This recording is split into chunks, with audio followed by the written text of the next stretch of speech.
जिंदाबाद समिती जिंदाबाद जिंदाबाद जिंदाबाद जनसुरक्षा विधेयक रद्द झालंच पाहिजे झालंच पाहिजे जनसुरक्षा विधेयक रद्द करा रद्द करा जनसुरक्षा विधेयक रद्द करा रद्द करा झालंच पाहिजे अधिकार टिकलेच पाहिजे टिकलेच पाहिजे मुर्दाबाद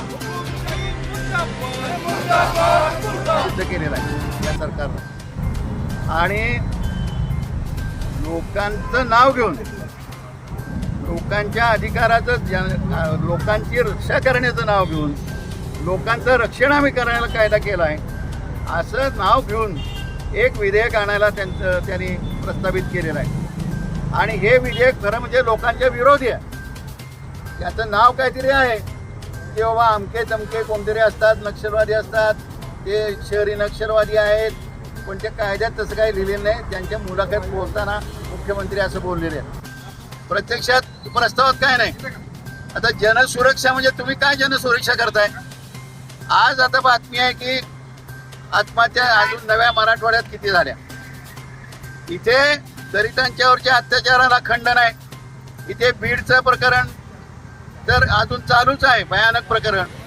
त्याचबरोबर परभणीच्या ह्याच्यामध्ये अत्याचार झाला तरी कोणावर त्याचा आणखी समाजावर त्याचं काही अजून काही निकाल लागलेला नाही.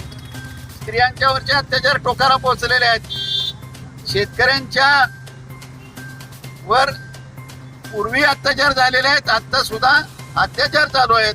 आणि आता जी काही ऊसखरी शेतकऱ्यांची, कापूस शेतकऱ्यांची परिस्थिती आहे, पाणी न मिळाल्यामुळे आज टँकरची संख्या ही कधी नव्हती एवढी त्यांनी प्रसिद्ध केली. एवढे टँकर आम्ही सुरू केले. अरे एवढे टँकर सुरू केले म्हणजे आमच्या खिशातले पैसे हे तुम्ही घातले आणि धरणं बांधले. त्या पाण्याचं केलं काय? त्या ठिकाणी जवळ येत त्याच ठिकाणी पाणी शेतापर्यंत पोहोचते, नाहीतर पाणी शेतापर्यंत पोहोचत नाही. आणि इकडं मात्र टँकर चालू आहेत आणि हे जनसुरक्षेचं नाव घेतात. हे जे आहे चळवळीनं लोकांना जो घटनेनं अधिकार दिलेले बाबासाहेब आंबेडकरांच्या याच्यात मधल्या ज्यांनी त्यामध्ये स्थापना केली त्या घटनेची, त्या बाबासाहेबांच्या स्थापनेच्या प्रक्रियेमधल्या त्या घटनेला तुम्ही तिलांजली बसायला निघालेले आहात. आणि त्यामधलं भाषण स्वातंत्र्य, मोर्चे काढण्याचं स्वातंत्र्य, आंदोलन करण्याचं स्वातंत्र्य, शांततामय मार्गानं आमचा विरोध व्यक्त करण्याचं स्वातंत्र्य, हे सगळंच तुम्ही खरास करून टाकायला निघालेले आहेत. आणि अशा वेळेला हे निमित्त तुम्हाला आम्ही करू देणार नाही. आम्ही यातलं खरं स्वरूप उघड केल्याशिवाय राहणार नाही. आणि याचं जे हे जन सुरक्षा आहे ना, हे